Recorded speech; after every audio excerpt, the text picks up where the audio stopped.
चल बे गधे, अब जल्दी घर भी चलेगा या यही रात करेगा? खाने में तो कोई कसर नहीं छोड़ता, फिर चलने में इतनी कंजूसी क्यों करता है? मर गया रे, इस धोबी ने तो कपड़े लात लात कर मेरा कचूमर निकाल दिया है। हे भगवान, मुझे इस धोबी से बचाओ, मुझे इस धोबी से बचा लो भगवान। इस तरह से गधा जब भी बोझा लाद कर आता तो कराहते हुए भगवान को याद करता, एक दिन ले खा खा खा के तो गेंडा हो गया है, लेकिन काम करने में तेरी नी मरने लगती है। फटाफट खा ले और चल, कपड़े लेने जाना है। अब चलेगा भी या तेरे लिए डोली मंगाऊं? चल। हे भगवान, मुझे इस धोबी से बचाओ, ये गधा रोज मुझे सच्चे मन से याद करता है, इसकी भक्ति ने मुझे प्रसन्न कर दिया, अब मुझे इसको दर्शन देना चाहिए। ऐसा सोच भगवान उस गधे के सामने प्रकट हुए। मैं तुमसे बहुत प्रसन्न हूँ गधा, कहो क्या बात है? तुम इस तरह से मुझे रोज रोज क्यों ध्यान करते हो? तुम्हारे मन में जो भी कामना है मुझे बताओ, मैं उसे पूरा करने के लिए आया हूँ। हाँ, ये कौन आ गया भगवान बनकर? भगवान तो ये हो नहीं सकते, यह जरूर उस धोबी की ही चाल है, ये वही है जो मुझे भगवान बनकर ठगना चाहता है। अरे क्या सोच रहे हो गधे, मांगो क्या मांगते हो? मैं सोच रहा हूँ प्रभु कि मैं आप जैसा नहीं हूँ, गधा हूँ पर मूर्ख नहीं हूँ, मुझे समझ में आती है भगवान में और धोबी में फर्क, मैं उतना बेवकूफ नहीं हूँ। अब मैं तुम्हें कैसे विश्वास दिलाओ गधे, अगर आप सही में भगवान हैं तो बताए, सभी जानवरों के तो सिंग है, मेरे सिंग क्यों नहीं है? तुम्हारा सिंग मेरे पास है, ये देखो मेरा सिंग आपके पास है, इसका मतलब आप सच में भगवान हैं? हाँ गधे, मैं सच में भगवान हूँ। तब एक बात बताए भगवान, सब तो मुझे गधा समझते ही हैं, क्या आप भी मुझे गधा ही समझते हैं? अरे नहीं नहीं, तुम तो गधे राज हो। गधे ने जैसे ही यह सुना वह खुश हो गया। फिर गधे ने कहा, भगवान मुझे अब इस धरती पर रहने की लालसा नहीं है, मुझे भी अपने साथ स्वर्ग ले चले। प्रभु मैं तुम्हारे भक्ति से बहुत प्रसन्न हूँ। गधे राज ऐसा ही होगा। गधा भी भगवान के साथ स्वर्ग चला गया। भगवान आपने तो मुझे सच के स्वर्ग में ला दिया, अब तो मैं यहाँ खूब मजे से रहूंगा। हाँ गधे राज, अब से तुम यहाँ खूब आराम से रहो। अब गधा वहाँ खूब मौज से रहने लगा, बागों में हरी हरी घास खाता और दिन घूमता रहता। एक दिन गधा घास खाते खाते इंद्रदेव के बाग में चला गया। कौन है ये गधा जो महाराज इंद्रदेव के बाग में घुसा चला आया? क्यों गधे, क्या तुम्हें नहीं पता कि यह इंद्रदेव का बाग है? यहाँ गधों का आना सख्त मना है। अरे अरे, मुझे नहीं पता था भाई, मैं यहाँ कोमल कोमल घास देखा तो चला आया खाने के लिए, आज चेतावनी दे देकर छोड़ रहा हूँ, फिर दोबारा यहाँ मत देखना, चल निकल जा यहाँ से, आज तो बुरा फंसा था। वह तो अच्छा हुआ कि उसने मुझे घास खाते नहीं देखा था। कुछ दिन बीतते हैं, अब गधे को वहाँ बहुत अकेला सा लगने लगा था। एक दिन भगवान उसका हालचाल जानने आए। क्यों गधे राज, दिन तो मौत से बीत रहे हैं ना? वह बहुत उदास और मायूस होकर भगवान से कहता है, भगवान मैं यहाँ बिल्कुल अकेला हूँ, मुझे मेरे साथियों की बहुत याद आ रही है, अगर उन्हें भी आप यहाँ बुला ले तो बहुत अच्छा रहेगा। भगवान जैसी तुम्हारी इच्छा गधे राज, तुम्हारे साथियों को भी बुला लाता हूँ। ऐसा बोल भगवान अंतर्ध्यान हो गए और पृथ्वी से कुछ और गधों को ले वहाँ गए। ये लो गराज, में तुम्हारे साथियों को भी ला दिया, अब इन सब के साथ तुम्हारा मन भी लगा रहेगा। अब गधा बहुत खुश हुआ, अपने साथी गधे को लेकर बागों में घास खाने चला गया। जब घास खाकर सारे गधे एक साथ जमा होते हैं तो सभी गधों ने गाना गाना शुरू किया। सभी गधों ने अपने आवाज से पूरे स्वर्ग को संगीत में बना दिया। जब उसकी आवाज से स्वर्ग की शांति भंग होने लगी तो भगवान वहाँ आए। ये तुम क्या कर रहे हो गधेराज, तुम्हारे कारण स्वर्ग की शांति भंग हो रही है। हम तो गाना गा रहे भगवान, हमारे गाने से मन को शांति मिलती है भगवान, लेकिन गराज ये धरती नहीं स्वर्ग है और यहाँ आपकी यह धेचू धेचू की आवाज नहीं चलेगी। यहाँ रहना है तो तुम्हें अपनी आवाज पर अंकुश लगाना होगा भगवान, तब तो ये सरासर जस्ती हुई, क्या हमें बोलने का अधिकार नहीं मिलेगा? फिर मैं अपने सुरीली आवाजें किसको सुनाऊंगा? गधेराज तुम्हारे आवाजों से हमारे ध्यान में विघ्न पड़ रही है, ये हमारी आखिरी चेतावनी समझो और इस पर अमल करो भगवान। अगर ऐसी बात है तो मुझे नहीं रहना है यहाँ, हमें हमारे धरती पर भेज दो, वहाँ हम लोग कम से कम आजादी से बोल तो सकते हैं, जैसी तुम्हारी इच्छा गधेराज। जब तुम्हारी इच्छा धरती पर ही जाने को है तो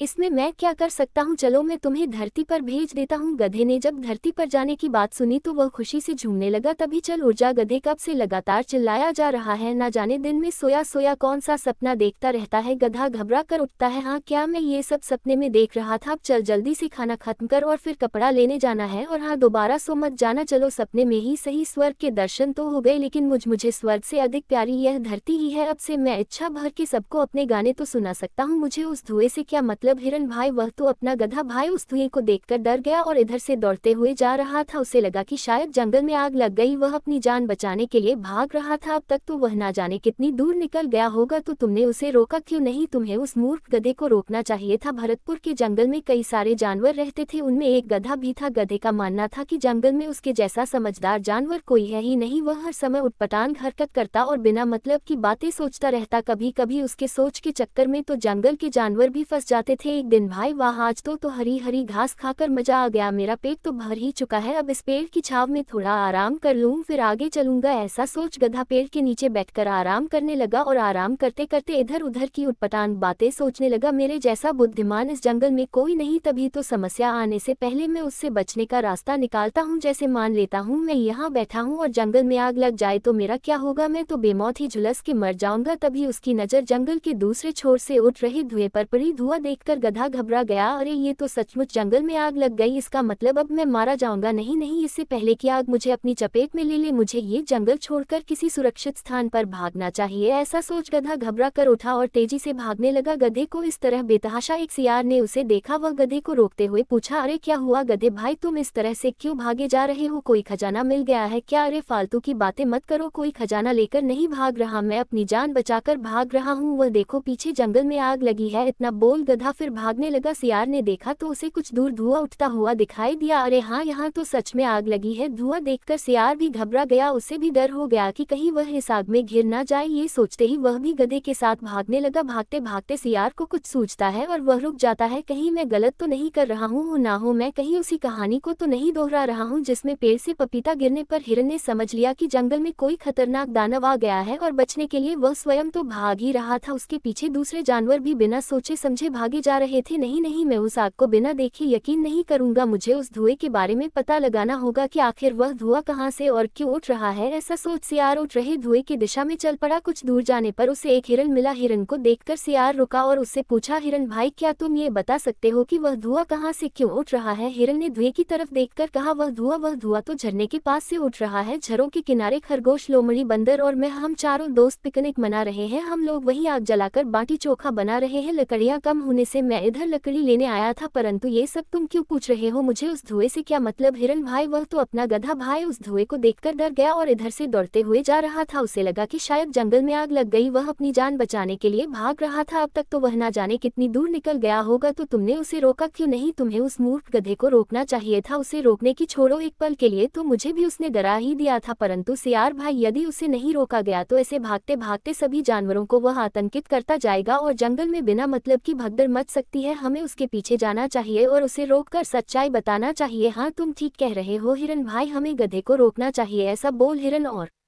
सियार दोनों उसी दिशा की ओर दौड़े जिधर गधा भागते हुए गया था। काफी दूर जाने के बाद उन्हें गधा दिखा। बहुत जल्दी यह जंगल छोड़कर मेरे साथ भाग चलो, वरना आग को यहाँ आते देर नहीं लगेगी। भाइयों अगर अपनी जान बचाना चाहते हो तो भागो, कोई कहीं नहीं भागेगा, जंगल बिल्कुल सुरक्षित है। इस मूर्ख गधे की बात सुनकर तुम लोग भयभीत मत हो, जंगल में कहीं भी आग नहीं लगी है। हाँ भाइयों, हम वहीं से आ रहे हैं। मैं वहाँ झरने के किनारे अपने दोस्तों के साथ पिकनिक मना रहा था और उसी आग से उठ रहे धुएं को देखकर यह गधा समझ लिया कि जंगल में आग लगी है और यह बेवकूफ बिना सोच विचार किए भागने लगा। आग की वास्तविकता सुनकर गधा झेप गया और सभी जानवरों ने अब चैन की सांस ली। हिरन भाई तुम्हारा ये काम बहुत सराहनीय है, जो समय पर आकर हमें घटने की सही जानकारी दी, वरना आग की खबर सुनकर हमारी तो सांसें ही रुक गई थी। मुझे माफ कर दो दोस्तों, आज मेरे कारण पूरे जंगल वासियों को परेशानी का सामना करना पड़ता। मुझे मेरी गलती का एहसास हो गया है। अब से मैं वादा करता हूँ